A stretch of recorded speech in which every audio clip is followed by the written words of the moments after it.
Good day, and thank you for standing by. Welcome to the second quarter Fulton Financial Results Call. At this time, all participants are in listen-only mode. After the speaker's presentation, there will be a question-and-answer session. To ask a question during the session, you'll need to press star 11 on your telephone. You will then hear an automated message advising your hand is raised. To withdraw your question, please press star 11 again. Please be advised that today's conference is being recorded. I would like to hand the conference over to your first speaker today, Matt Jozwiak, Director of Investor Relations. Please go ahead. Good morning, and thanks for joining us for Fulton Financial's conference call and webcast to discuss our earnings for the second quarter ending June 30th, 2024. Your host for today's conference call is Curt Myers, Chairman and Chief Executive Officer. Joining Curt today is Betsy Chivinski, Interim Chief Financial Officer. Our comments today will refer to the financial information and related slide presentation included with our earnings announcement, which we released yesterday afternoon. These documents can be found on our website at FULT.com by clicking on Investor Relations and then on News. The slides can also be found on the presentations page under Investor Relations on our website. On this call, representatives of Fulton may make forward-looking statements with respect to Fulton's financial condition, results of operations, and business. These statements are not guarantees of future performance and are subject to risks, uncertainties, and other factors, and actual results could differ materially. Please refer to the Safe Harbor statement on forward-looking statements in our earnings release and on slide 2 of today's presentation for additional information regarding these risks, uncertainties, and other factors. Fulton undertakes no obligation other than as required by law to update or revise any forward-looking statements. In discussing Fulton's performance, representatives of Fulton may refer to certain non-GAAP financial measures. Please refer to the supplemental financial information included with Fulton's earnings announcement released yesterday and slides 19 through 22 of today's presentation for a reconciliation of those non-GAAP financial measures to the most comparable GAAP measures. Now I'd like to turn the call over to your host, Curt Myers. Thanks, Matt, and good morning, everyone. For today's call, I'll be providing highlights on our performance for the quarter. I'll discuss several key initiatives, and I'll provide a few overall comments on the company. Then I'll turn the call over to Betsy Chivinski, Interim Chief Financial Officer, to review our financial results in more detail and step you through our guidance for 2024. After our prepared remarks, we'll be happy to take any questions you may have. Let me start by thanking both our new Republic teammates as well as our dedicated Fulton team for an exceptional effort these last few months. We've had a very active quarter on a variety of fronts. We continue to drive our strategy forward. We made great progress on key initiatives, all while delivering a strong performance for our customers, communities, and our shareholders. Our team performed well and is excited about the strategic progress we are making. Operating earnings of 47 cents per diluted share this quarter was a strong performance. Following a solid first quarter, our year-to-date results are outpacing our expectations. Stable core business trends, supplemented by the impact of the Republic transaction, are driving these results. We saw steady balance sheet growth as organic loans and deposits grew as expected, and we added significant growth through the Republic transaction. We also generated meaningful margin, revenue, and net income growth. On a linked quarter basis, net interest margin increased 11 basis points. Net interest income grew by $35 million. Non-interest income grew by nearly $9 million, and operating net income grew by $17 million. Also during the quarter, we executed on a sale-leaseback transaction and corresponding investment portfolio restructuring, improving the profile of our investment portfolio as well as its yield.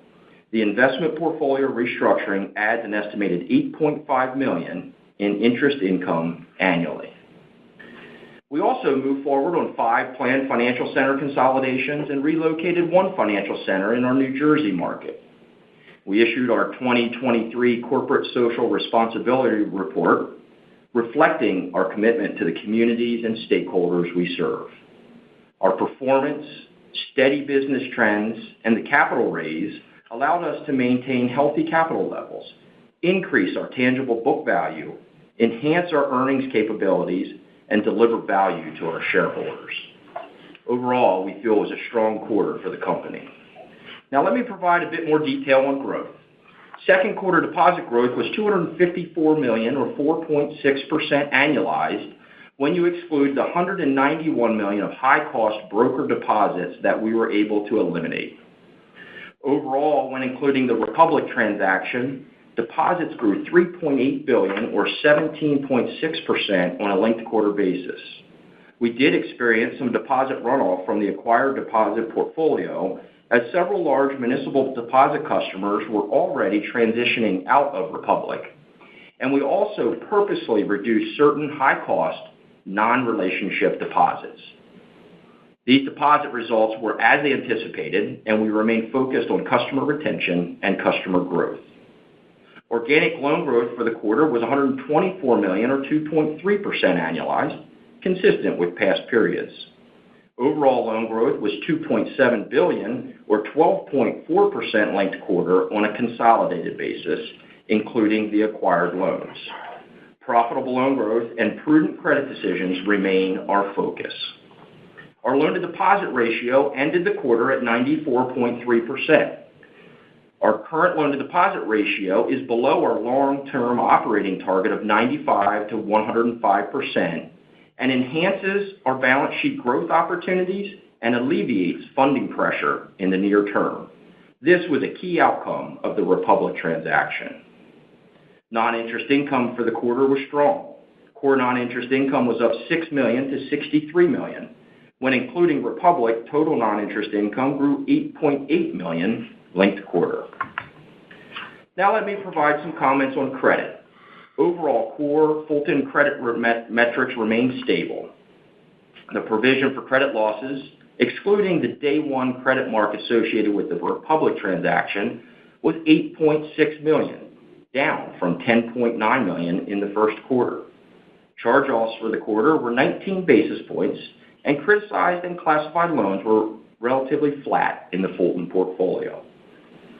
Turning to the acquired portfolio, we conducted a review of all loans over $3 million. After applying our risk rating methodology, non-accrual loans did not significantly increase, and charge-offs were less than $1 million for the quarter. The initial credit mark on the acquired portfolio was supported by our review, and no additional provision was needed. We continue to be cautious in our credit outlook for 2024 and are monitoring the acquired portfolio closely. The increase in our allowance for credit losses provides additional ability to absorb future losses. Now let's look to moving forward. I'll provide updates on two key corporate initiatives. First, we're focused on the timely and effective integration of Republic, and we continue to diligently follow the FDIC process. Integration of customers, teams, and systems are progressing well, with the majority of our integration work anticipated to be completed by year-end. Next, let me turn to Fulton First. During the quarter, we've completed the design phase of the process and are now moving into the implementation phase. I want to remind you that this is a 12 to 18-month process in which we're only at about the 6-month point. We look forward to providing more details on growth initiatives and operating efficiencies during the third quarter earnings call. This past quarter, you see the continued investment in the initiative. This quarter's costs are for the final program design as well as certain employee-related changes. We continue to make good progress on the Fulton First initiative. Overall, a solid first half of 2024 and a transformational quarter in many respects for our company. Now let me turn the call over to Betsy to discuss our financial performance in more detail and our guidance. Thank you, Kurt, and good morning, everyone. Unless I note otherwise, the quarterly comparisons I mentioned are with the first quarter of 2024, and loan and deposit growth numbers are annualized percentages on a linked quarter basis. Starting on slide 4, operating earnings per diluted share this quarter were 47 cents on operating net income available to common shareholders of $82.5 million. This compares to 40 cents of operating EPS in the first quarter of 2024. As Kurt noted, excluding Republic, loan growth was $124 million, or 2.3% during the quarter. Commercial lending contributed $39 million of this growth, or about 1%. Commercial construction loans grew $64 million during the quarter and was offset by slight declines in commercial real estate, C&I, and equipment finance. Total commercial loans, including the acquired commercial portfolio, grew $1.8 billion, or 13% linked quarter, net of purchase accounting marks. Consumer lending produced growth of $87 million, or 5% during the quarter. An increase of $102 million in residential mortgages, primarily adjustable rate, was offset by decreases in other consumer categories. When layering in Republic's consumer portfolio, total consumer loans grew by $909 million, or 12% linked quarter, net of purchase accounting marks. For the total acquired loan portfolio, the yield to Fulton, including purchase accounting accretion, was in excess of 7.5% for the quarter. Total deposits increased $3.8 billion, or 17.6% linked quarter, attributable to the Republic transaction. Legacy Fulton deposits grew by $254 million, or 4.6% during the quarter, excluding the runoff in brokered CDs. Growth in time deposits, money market, and municipal balances more than offset the decline in non-interest-bearing products. Our non-interest-bearing DDA balances ended the quarter at $5.6 billion, or 21.9% of total deposits, which includes the deposits from Republic. Our net interest income guidance for 2024 assumes that we will continue to see migration from non-interest-bearing to interest-bearing deposits throughout 2024, but at a slower pace than we saw in 2023. On-balance sheet liquidity increased to 17.6% of assets, with cash and deposits in other institutions increasing by $950 million, and our investment portfolio increasing by $400 million. The impact of these positive balance sheet trends is shown on slide 6. Net interest income was $242 million, a $35 million increase, and net interest margin increased by 11 basis points to 3.43%. These meaningful increases were primarily driven by the benefit of the Republic transaction, as well as the impact of the investment portfolio restructure. We sold $340 million of securities yielding 3.34% and purchased $357 million of securities of similar type and duration, yielding 5.74%. Loan yields increased 22 basis points during the period, increasing to 6.12 compared to 5.90 last quarter. Included in the loan yield is $9.8 million of accretion attributable to the interest rate marks on the acquired loan portfolio. Also, the accretion of the non-PCD discount was $571,000 during the quarter, and we do exclude that from our operating earnings calculations. Actual purchase accounting discount accretion going forward will be driven by the pace and magnitude of paydowns, payoffs, prepayments, and other decreases in the acquired balances. Our cost of total deposits increased 19 basis points to 2.14 during the quarter, primarily due to the higher cost of the acquired portfolio. Turning to asset quality on slide 7, while NPLs increased $6.2 million during the quarter, the NPL to loans ratio decreased from 73 basis points on March 31st to 67 basis points at quarter end. Net charge-offs were $11.3 million, or 19 basis points. Gross charge-offs of $14 million were granular and were offset by $2.7 million of recoveries. And our ACL, as a percentage of loans, increased to 1.56 at quarter end, with that increase attributable to the allowance on the Republic portfolio. Excluding the impact of the Republic transaction, ACL as a percentage of loans would have been relatively flat. The credit mark on the acquired portfolio was a total of $79 million, or 2.8% of loans as of the acquisition date. Turning to non-interest income on slide 8, non-interest income for the quarter was $93 million. This included a loss on sale of investments of $20.3 million, offset by the $47.4 million bargain purchase gain attributable to the Republic transaction. Excluding these non-operating items, fee income was strong for the quarter, increasing $8.8 million, including $2.8 million impact from Republic and $6 million impact from the core business. Wealth management revenues of $21 million increased $835,000 linked quarter, another record for the company. And as a reminder, wealth management represents almost 1/3 of our fee-based revenues, with over 80% of those revenues recurring. Market value of assets under management and administration remained at $15.5 billion as of June 30th. Commercial banking fees increased in all categories, increasing $2.6 million, which included a $383,000 contribution by Republic. Merchant, cash management, and SBA all showed solid linked quarter growth. Consumer banking fees increased $3 million to $14.6 million, with Republic contributing $2.3 million to that increase. Mortgage banking revenues increased $860,000 to $4 million and was driven by a seasonal increase in mortgage originations, as well as a stable gain on sale spread. Moving to slide 9, non-interest expenses on an operating basis were $195 million, an increase of $25 million linked quarter, which includes a $17 million operating impact from Republic. Much of the core Fulton increase was due to a $5.7 million increase in salaries and benefits, which included the impact of April 1st merit increases. Material items excluded from operating expenses, as listed on slide 19, were the following. The $20.3 million gain on the sale-leaseback, which is included in our statements as a negative expense, $13.8 million in acquisition-related expenses, $6.3 million in Fulton First costs, and $4.6 million in total core deposit intangible amortization.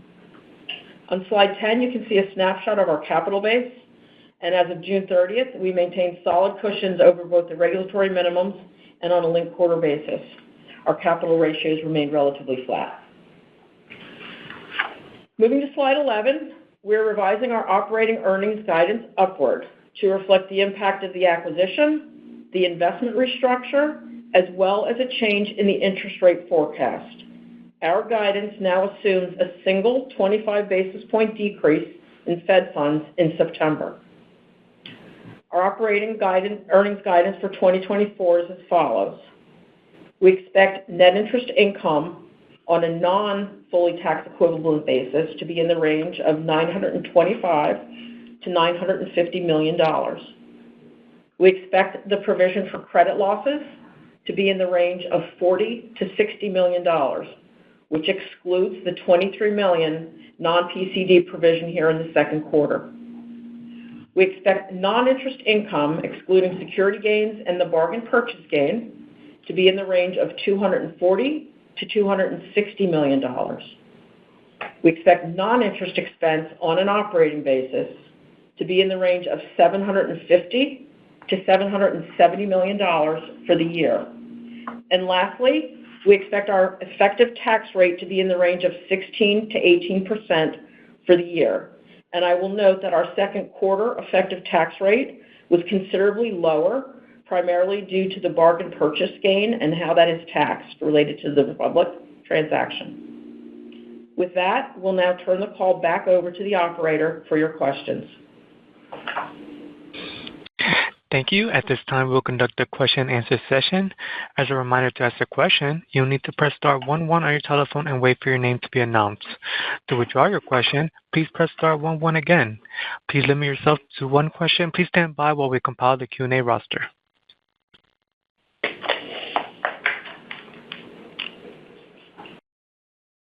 Our first question comes from the line of Daniel Tamayo of Raymond James. Your line is now open. Thank you. Good morning, everyone. Just wanted to start. Yeah, good morning. Just wanted to start on the net interest income guidance. I know you guys normally don't break that out into margin and balance sheet, but I was hoping you could give us a little more detail, given all the puts and takes happening with the acquisition and the restructurings. It appears that the margin would be coming down, given your guidance in the third quarter. Obviously, you've got accretion built into that number as well. But, just curious if you could give us any more detail on how we should be thinking about the margin and the balance sheet in the back half of the year. Yeah, Danny, it's Kurt. Good question. We do have a lot of different factors this quarter. So we do not give forward guidance on net interest margin. However, the continued trend of non-interest bearing flowing into interest bearing, we expect to continue, and we have one rate cut in the forecast, and we continue to be asset sensitive. We're less asset sensitive as we stand right now, but we are asset sensitive. So those two factors would put pressure on the margin as we move forward. And that's why we really focus on the NII guide. We feel comfortable with the update there and target those NII levels. Okay. Well, maybe just zoom in on the balance sheet. I think you guys are done with the restructurings, but if you could just kind of make sure we're clear on, from an average balance sheet perspective, how much impact is left from those restructurings. And you're talking about the sale leaseback and investment portfolio restructure. So we have fully Correct. reinvested those funds, and then that positive net interest income impact is in the guide. And you could really look at our investments on an ending balance basis to see where we ended up. And then what those yields would be going. Yeah. Okay.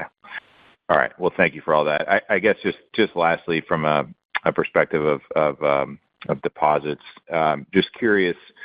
You mentioned some runoff from Republic related to municipal relationships that sounded like those were expected. Should we expect any incremental runoff from Republic relationships? Well, we had in the investment deck for the transaction, we had modeled in $600 million of deposit runoff over a period of time. The deposit runoff is coming down. That was, very much initial days when right after the assumption. So the runoff continues to diminish, and we'll feel comfortable with our original estimates. Okay. All right. Well, thank you for taking my questions. I appreciate it.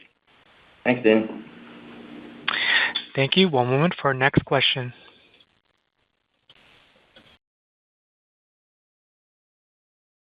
Our next question comes from the line of Frank Schiraldi of Piper Sandler. Your line is now open. Good morning. Hey, Frank. Just on the expense guide, and as we think about cost saves coming through from FRBK, I think initially you talked about that franchise.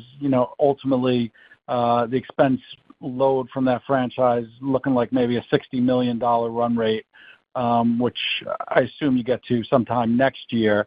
You obviously give the full year range for 2024 for the combined organization, but just wondering if you can give any thoughts around how that steps down through the back half of the year, and maybe where you anticipate exiting the year on that with Fulton First and acquisition cost saves baked in. Yeah, Frank, we are shooting for having the cost saves implemented by January 1st of 25. There's obviously a process to that. We are targeting to integrate in the fourth quarter. The expense guide, we really looked at that as confirming our run rate in expenses and then incorporating the current run rate of Republic. The way the numbers were finalized, in the deal deck, we had $112 million of annual expenses, and that was pretty close to the target. So we're factoring in our 8 months of those expenses into the guide. We are working as diligently as we can to bring the cost down over the period of time, but we have integration to work through. We have financial centers to work through, and again, our focus is to retain customers and retain talent and work through that diligently. So we're really shooting for that January 1st to have it in the run rate. We will be able to get some cost saves this year, but we really want to be at that point, and we feel comfortable being at that 40% cost saves that we had laid out originally. Okay. And then that's still around 60. Is that still, what, $60 million a year in run rate? Is that what it rolls out? It'd be plus or minus $60 million. Okay. And then just on the purchase accounting accretion in the quarter did come a little bit ahead of my expectations. I don't necessarily recall what you guys were if you guys gave specifics during the deal. But wondered maybe if you could give any color there around purchase accounting accretion. Was it any different than your expectations? And anything else that maybe has surprised you either positively or negatively? Obviously early days here, but following the deal. So speaking to the purchase accounting, kind of compared to what we projected in the bid process and the acquisition, all the marks came in almost right on line with where we had projected. So that's great news. We were happy to see that, both the interest rate mark, the CDI, as well as the credit marks. And then, we have a pretty granular process to calculate that accretion, which really is done on a loan-by-loan basis. So it's based on how those loans repaid, changes in balances during the quarter. But again, that can change. Every quarter that'll change based on prepayment experience. But again, it was in line with what we were projecting. Okay. And then anything else that surprised, positively or negatively in early days here following the deal? We're working through it diligently. I don't think we've had any big surprises. We conducted the credit review overall on the portfolio, so that went as anticipated, and we continue to work diligently through the process. Okay. All right. Thank you. Thanks, Frank. Thank you. One moment for next question.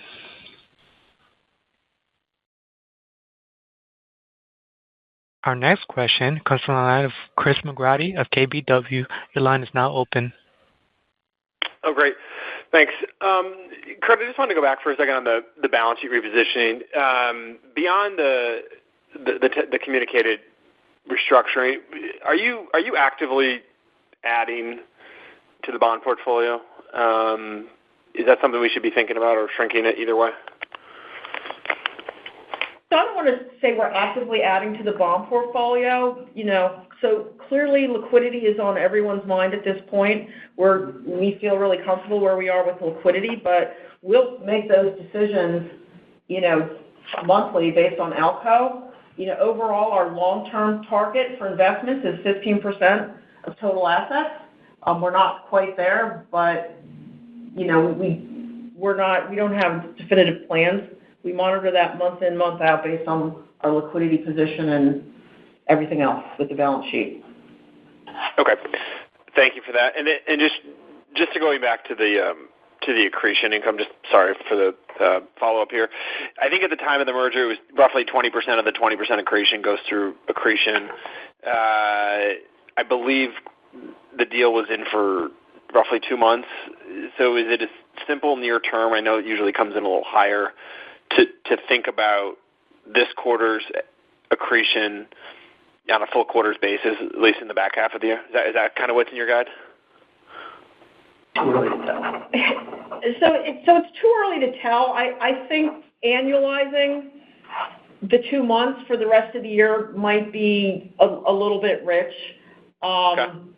But I mean, that's obviously a starting point, but I think, and again, depends what rates do and what prepayments do on the portfolio. So it may very well come in a little bit less compared to annualizing 2 months. I'd be cautious doing that. Understood. Thank you. And then maybe last one, Kurt, on the buyback. I think, is it fair to assume you're kind of on hold for the for the rest of the year as you guys go through the integration and kind of figure out where you're at? Yeah, definitely. Our team's focused on integration right now. We had said previously that we probably wouldn't look at buybacks until next year. We do have an authorization in place, but capital, liquidity, and effective integration are really what our focus is right now. All right, awesome. Thank you. Yep. Thank you. One moment for our next question.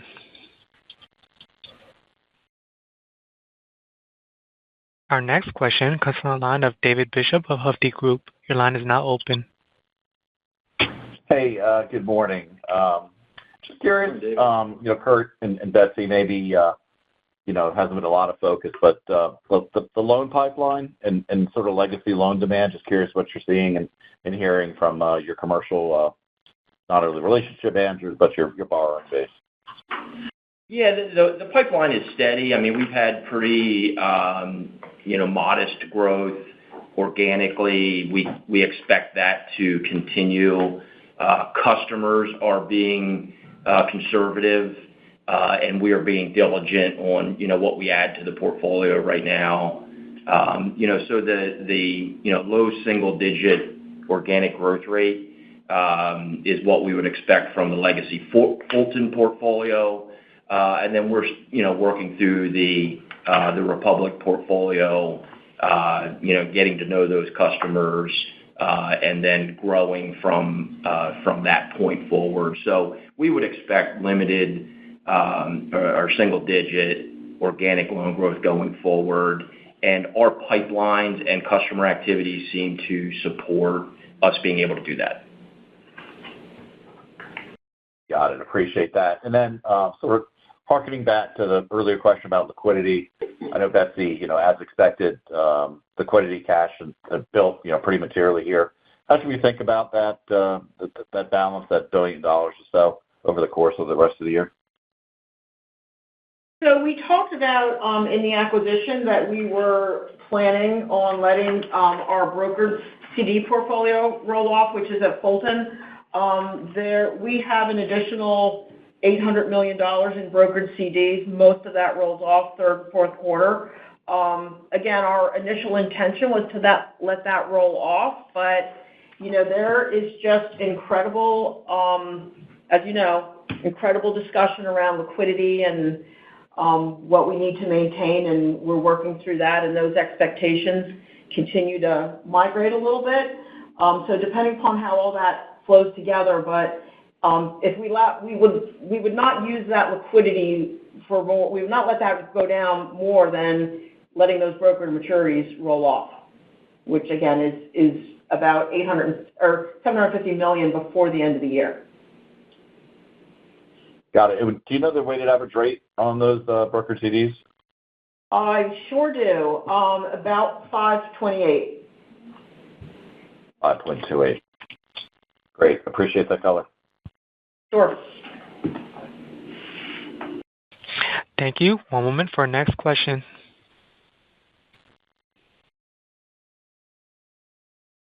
Our next question comes from the line of Manuel Navas of D.A. Davidson & Co. Your line is now open. Hey, good morning. What would it take to drive a pickup in loan growth? You have strength in real estate and construction this quarter, but that could fall off and be based on prior pipelines.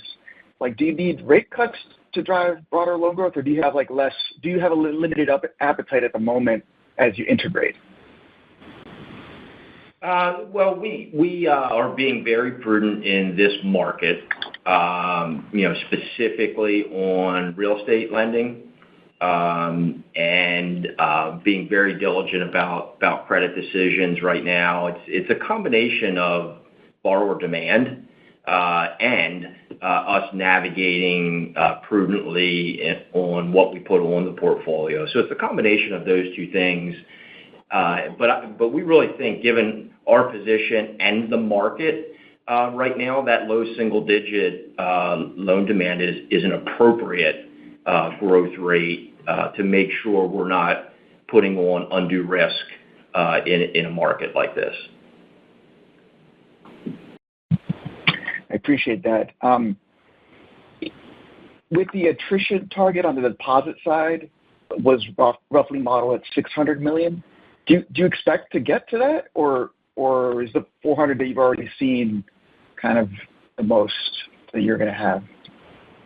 Yeah, so the attrition, has flattened out for sure. There were big chunks and early on, but we're continuing to work through integration. We will get to the point we're going to grow the portfolio and customer base, but we're still very early on in the acquisition. And again, this was an FDIC-assisted deal.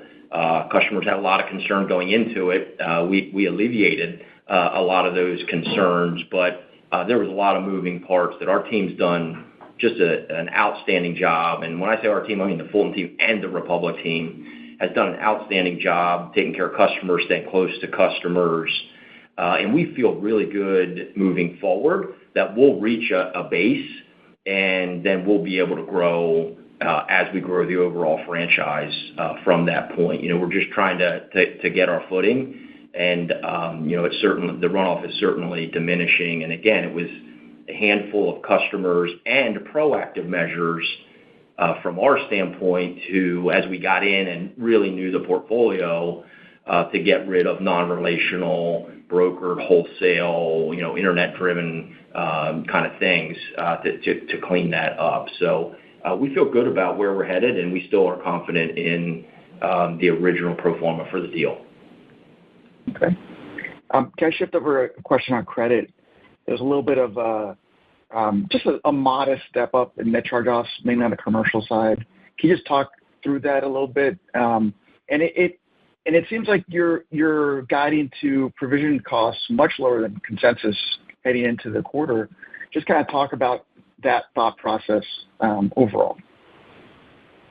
Yeah, so charge-off for the quarter, it's really just timing on we've been allocated, whether we take the charge-off or not. So those things are just timing. We look at the provision, run the model, look at the provision, and we've had pretty stable credit metrics in the core portfolio, and we don't see anything right now that would change those. I mean, we'll see how we move forward. I mean, it is the biggest variable in this market, but we've been pretty consistent around that $10 million a quarter in provision need, given our growth rates and given the credit portfolio.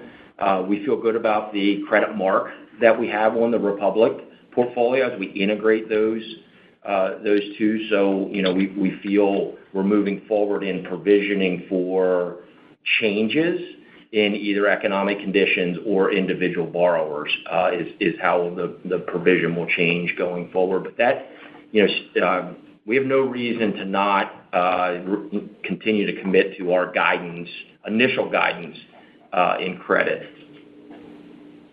I appreciate that. Thank you. Thank you. One moment for our next question. Again, as a reminder, to ask a question, you will need to press star 11 on your telephone.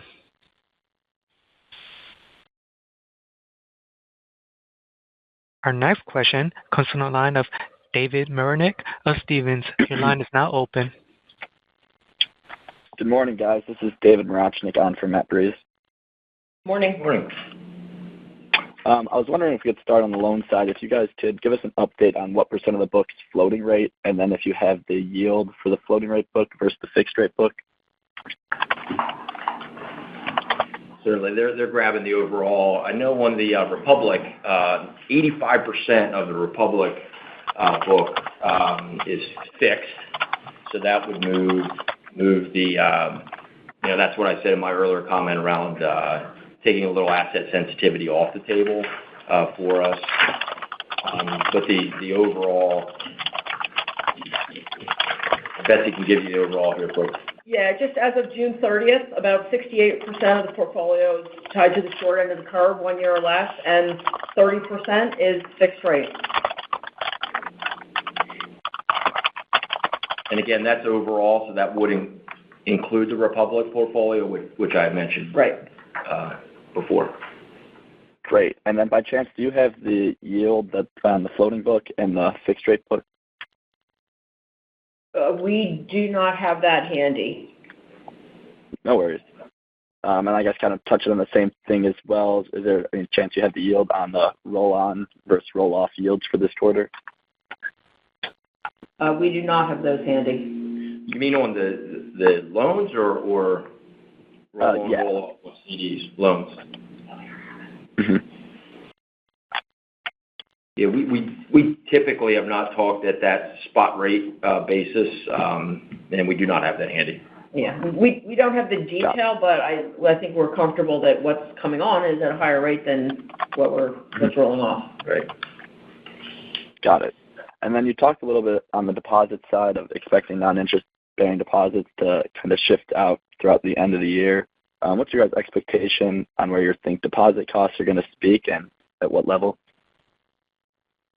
Yeah, we continue to drift down. The linked quarter reduction was pretty muted, and we just expect to drift down from here. I think we ended the quarter at 21.9%, and the underlying customer trends seem to continue that we'll have that migration, but we have not seen significant. We provide in the overall earnings deck and things the long-term trend.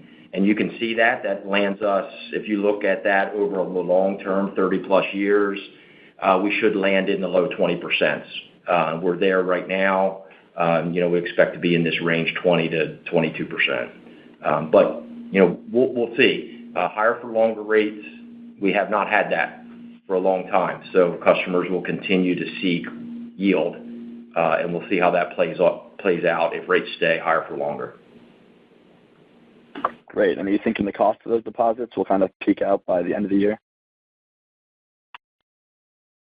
Yeah, there's a lot of noise in this quarter because we added the Republic deposits. But if you look at the underlying core Fulton, the deposit delta and betas, are moderating.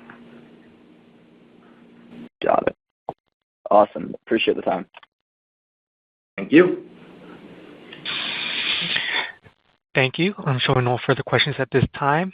I would now like to turn it back to Curt Myers for closing remarks.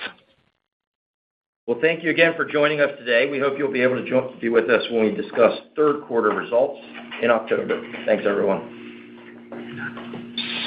Thank you for your participation in today's conference. This concludes the program. You may now disconnect.